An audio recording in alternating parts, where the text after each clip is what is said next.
please welcome a true champion of the American auto industry, Vice President Joe Biden. Thank you. Stay here for a second. Thank you. No, please. Thank you. Thank you. Please, thank you. You're very kind. And the mayor is being much too generous. But then again, anyone who run for mayor of Detroit has to be generous. Look, Mr. Mayor, just like the automobile industry came back, Detroit's going to come back. And they're lucky to have you at the helm to do that. And I just want you to know, I told the mayor last night, all of those of you in the state who are in county and in statewide offices and work in the legislature, you've heard the phrase. For all the years I was a senator, the bad joke was you'd go back home and you'd say, look, I'm from the federal government, I'm here to help you. Well, I told the mayor last night, I'm from the federal government, I'm here to help you. That's when he got up and took his pasta to another table. But doing a great job, and look, this is not only an important city, but it's an iconic city. It represents, it symbolizes the manufacturing might of the United States of America all through the 20th century. And manufacturing is coming back, not just automobiles. So, Mr. Mayor, I wish you the best of luck. Thank you, my friend. Thank you very, very much.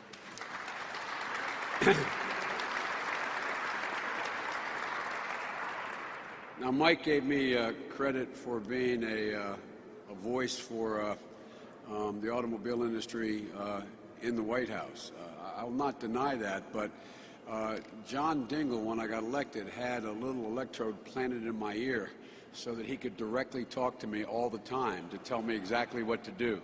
I've never known a man who has been more supportive of, better champion of, and more effective in the support of the American automobile industry than John Dingell, the Dean. John, thank you. What a difference. What a difference 5 years makes. Everything from the mood here at this auto show in 2009 to what you faced back then. Literally the likely collapse of the automobile industry. My mother, my deceased wife, used to say that the greatest gift God gave mankind, and she meant it, was the ability to forget. I'm being serious. Think about it.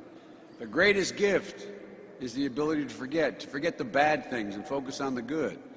The good news is the American public has already forgotten how tough it was in 7, 8, 9. And the good news is that we're back. Car sales, when we took office, it had nothing to do with us, in 2009, I don't mean this, we get more credit sometimes than we deserve. In 2009, they had plunged 40% in a single year. The supply chain was threatened with extinction, and for every employee, those of you in the automobile world know, for every one guy or woman on the line, there's 4 people down the line who are employed because there is a line. 4 people. Every employee in the industry lost 400,000 jobs in 2008, and I'm glad that gentleman's hoarse because I can't hear him. But I welcome his comments, whatever they were. But in 400,000 jobs in 2008 alone, we stood on the brink of losing well over 1 million more. As the CEO of Ford said, Malala, he said, if GM and Chrysler would have gone into free fall, that could have taken the entire supply base into free fall also, and taken the U.S. industry from recession, the U.S. from recession to depression. It was a pretty tough spot, but fortunately, we and the American people placed a bet on all of you sitting in front of me. We bet on American ingenuity, we bet on you, and we won. We determined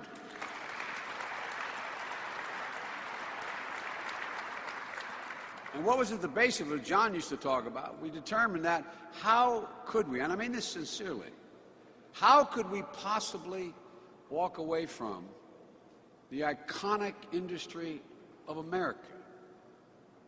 When you go around the world, the one thing that America was known for, thought about, all through the 20th century, automobiles, and toward the end of the century, aircraft. That's who we were. I used to bristle at the assertion the economists would come in and we'd listen to them all, and very bright women and men, and they'd tell us, you know, you've got to lower your sights here. The days when the automobile industry in America would be producing 15 million cars a year and selling them, those days are gone. We've got to lower our sights. We've got to readjust. And I know you'll have to go back and Google it, as they say. The press used to sometimes point out I would repeat something ad nauseum that they thought was overdone. And my response was, where is it written? Tell me one factual point where it says America can't continue to lead the world in automobile manufacturing. I mean, sincerely. Where was it written? What structurally changed in America? Did we lose our genius? Did we no longer have the most productive workers in the world? Were we not still the leader in the world in technological change? So why? Why would we have to accommodate the notion that we had to change? But because of the difficult restructuring management put Chrysler and General Motors through, and also the ingenuity and technological capability of our designers and our engineers, your designers and engineers, and I might add, the sacrifices made by the UAW to turn this whole thing around, workers paid a real price. They accepted plant closures, benefit cuts, wage cuts, and everyone knows these companies wouldn't be in existence today without all that cumulative sacrifice made by everyone from car dealers to UAW members. But the sacrifices result in the success you see on this floor today. Since Chrysler and General Motors emerged from bankruptcy, you've created 380,000 new jobs. And by the way, these aren't just jobs. These are middle-class jobs, jobs upon which you can raise a family. All the economists out there, they argue about what's middle class, $50,140 or $52,000. It's a value set. It's not a number. It's being able to own your home and not just rent it. It's being able to send your kid to a decent school where they can walk to school into a park where they don't have to worry about their safety. It's about being able to send them to college if they do well enough in that school to get there, and be able to maybe help your parents in the process and do well enough to hope your children will never have to help you. That's what middle class is. That's what built this country. But you need jobs, incomes to sustain that. And you, the automobile industry, are back in the business of not just building the best product in the world, but creating those jobs. The big three have come out of a low of about 13 million vehicles sold in 2009 to over 17 million in 2012. The 13 numbers aren't out yet. But remember, we were told we can't do this again. Remember, John? They told us we're not going to get there again. Well, now, who knows what the numbers will be in 13. U.S. vehicle exports went from $25 billion in 2009 to over $51 billion in 2012. American trucks and cars are competitive in every market in the world today. And we're going to make sure we get more competitive in Japan if I have anything to do with it. We've gained back significant share of the U.S. auto market. As I said, you're competitive around the world. The federal government is no longer an equity owner of General Motors and Chrysler, which is a little sad because I'm the only guy that I made a commitment in 1972 when I ran that I'd never own any stocks or bonds. I never have. That's why I'm listed as the poorest guy in the Congress. For a minute there, John, I thought I owned some stock. You know, I felt like I owned something for a change. But all kidding aside, Chrysler has repaid all of its federal loans 6 years ahead of schedule. And last month alone, you created another 8,300 automotive jobs in the automotive industry. I'm the son of an automobile man. My dad managed two of the largest dealerships in the state for over 35 years. He never owned it, but he managed them, and he was first rate. I remember what my dad used to say, in the good years and the bad years. He said, Joey, all they got to do is send me product. Send me product. Send me product. You know, as you look around this floor today, you're going to see everybody what you already know. You're producing the best product in the world. It's safer. It's more stylish. It's more economical. It's more fuel efficient. It's more powerful. And you're just getting started. When that J.D. Power report came out 2 years ago saying that the majority of Americans thought American automobiles were better built than foreign automobiles, some thought I was being a little crass. I said, my dad is sitting up in his grave going, finally, finally. But we're back. And it's all across the big three. Motor Trend last week. The Corvette Z06 said, quote, Corvette 06 shows that GM finally gets it. J.D. Powers calls Chrysler, my staff is kidding me because on my iPhone I subscribe to each of those magazines. Chrysler 200, a building block for a future filled with competitive products sold on the merits rather than the legacy. Car and Driver said, competitors can't hold a magnet to the latest F-Series. It goes on across the world. American cars and trucks are once again changing the game. And I might add, providing good, decent jobs for families and generating hundreds of thousands of jobs in ancillary industries as a consequence of your growth. Secretary Pritzker was here, I'm told, yesterday, and she said, quote, when American businesses are tested by a crisis, they adapt. We experiment, we innovate, and we come back stronger. The truth is, we're not only back, we're back stronger. The American automobile industry isn't just back, like Detroit's going to come back, but America's back, in part because you are. Folks, there's an awful lot more to talk about. I'd love to get into the details of some of the vehicles here and the revolutionary improvements made in materials and durability, fuel efficiency. You got pickup trucks with solar panels and the truck bed, all electric vehicles that redefine power and luxury. But there's nothing but exciting prospects for the automobile industry and all the spin-offs it's generating. But I've got to get back to Washington for a national security meeting with the president a little later, and I'd love to spend more time with you guys, but I'm a car junkie. I want to go out on the floor. I want to see some of these vehicles you built.